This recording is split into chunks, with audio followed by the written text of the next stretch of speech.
Meanwhile, ANC President Cyril Ramaphosa says the Youth League has been an embarrassment over the past decade. Ramaphosa was, however, received warmly by the Young Lions, who are also pushing the ANC president for a second term. The governing party's leader delivered the Peter Mokaba Memorial Lecture to thousands of young people in Polokwane. The ANC Youth League's Peter Mokaba lecture got off to a rocky start. League members were barred from entering the hall due to COVID-19 regulations. Plan B had to be activated, with Ramaphosa addressing the members outside. Honoring Peter Mokaba, the ANC president said the Youth League must not replicate the past decade, but rather return to the days of its militant and courageous warrior, the late Mokaba. You know what happened in the past few years when our Youth League collapsed. And I'm so pleased to see you in such large numbers. We must do everything, comrades, that the Youth League must never go back to the situation that it has been in the past few years. It has been an embarrassment. The Youth League members had other plans though. They want the ANC president to get a second term come the 55th National Conference. This view was also echoed by the Peter Mokaba Regional ANC chairperson, John Mpi. We have said that in the ANC we have always given an opportunity for a president to serve 2 terms. It is no different with President Cyril Ramaphosa. We believe that he can continue serving the people of South Africa. As the ANC celebrates its birthday, it's clear that preparations for the December elective conference is also in full swing. Samkele Masego, SABC News, Polokwane. For the latest developments, we now cross to Polokwane in Limpopo, where our reporters Natasha Piri and Samkele Masego are standing by to give us an update of what's happening. Natasha, very good morning to you. Thank you so much for joining us. I'm going to start with you. Just give us, a feedback as to what exactly is happening and whether you're seeing any movement. Well, very good morning to you, Simpi, and of course to our morning live viewers. He's currently standing outside the Old Peter Mokaba Stadium for the ANC's January 8th statement. As you know, the party is celebrating 110 years of its existence. Of course, proceedings have not started. The program of the day has not started as yet. It will start at 11 o'clock, and ANC President Cyril Ramaphosa will be then addressing crowds, 2,000 members of the ANC here at 1 p.m. We're currently situated outside, and of course security is currently sweeping.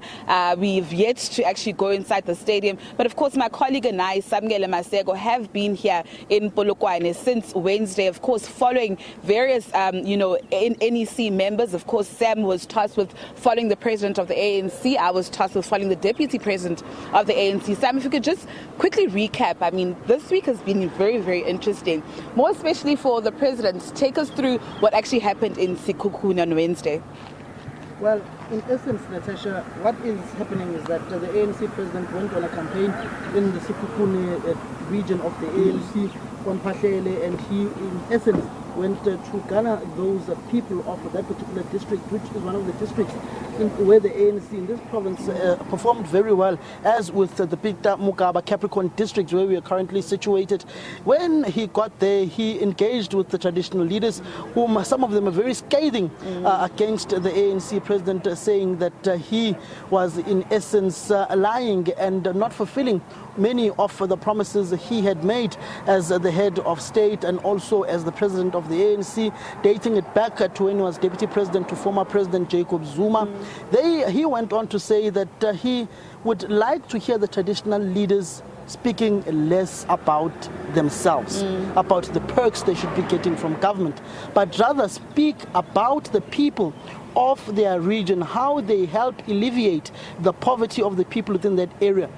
You go back when Kgoshikgolo Thulare was still alive, he had a vision of having a mining university I know that the Tshwane University of Technology is supposed to open up a campus in that particular area of Tubafatse in that area, whom those projects are yet to come to fruition.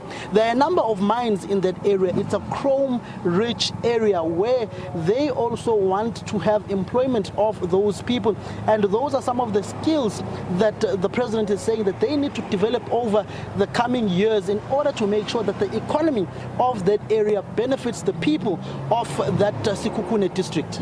Sam, this is a very interesting year for the ANC. I mean, all roads will be leading to the elective conference in December 2022. Another also interesting aspect that you told me about in Sekhukhune that actually happened was that the ANC in that region somewhat endorsed President Cyril Ramaphosa coming back as president of the ANC come December.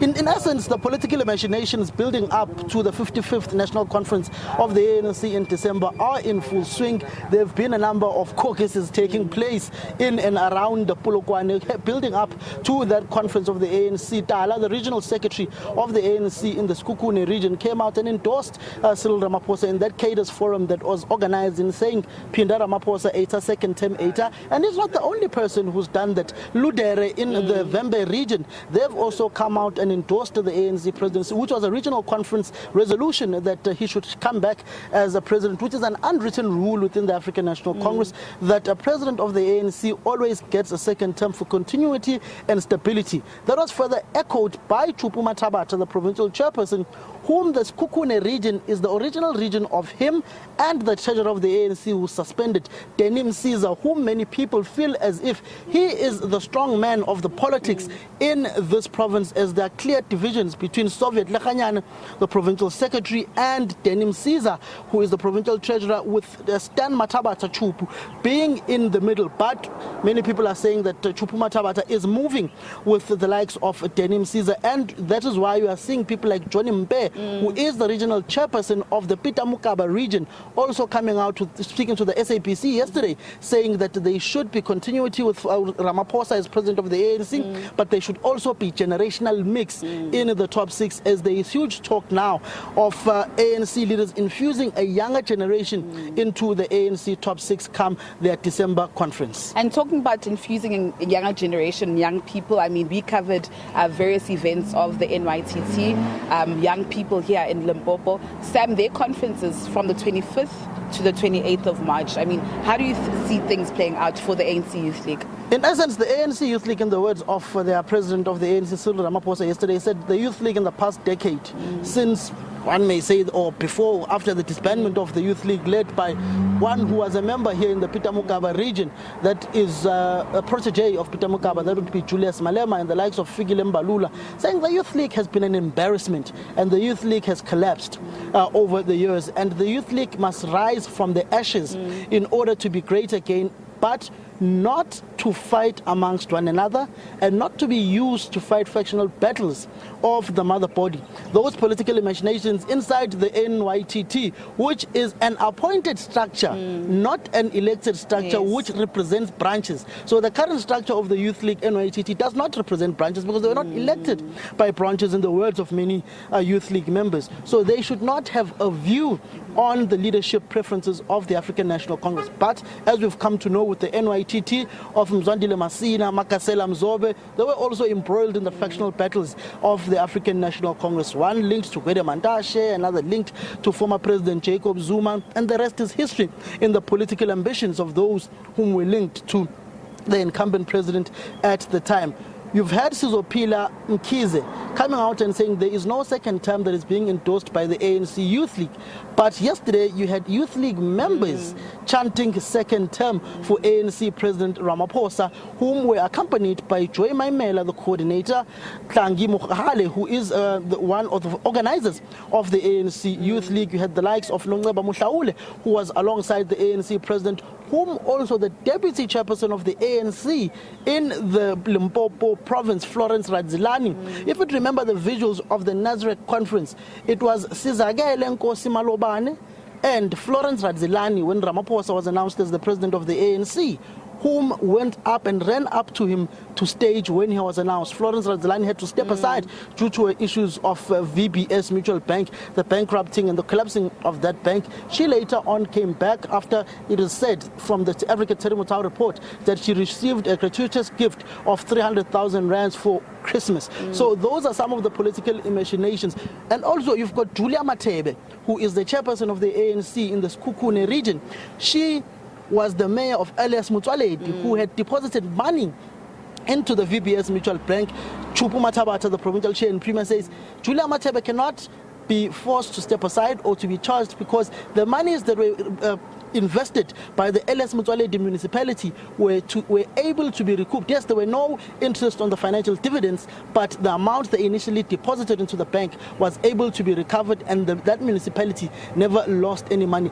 And many people say the incumbent dominant faction in Limpopo, which it cuts across 4 regions at this point in time, it's Waterberg, which is yet to go to their provincial conference, it's Sekhukhune, it's Vembe, it's Peter Mokaba, all aligned to Chupu Matabata and to Denim Caesar and to Florence Radzelani, dubbed the VBS grouping. And then you've got the Mopane region, now known as Norman Mashabane, led by Bo Puleshai, which is aligned to Soviet Lekhanya.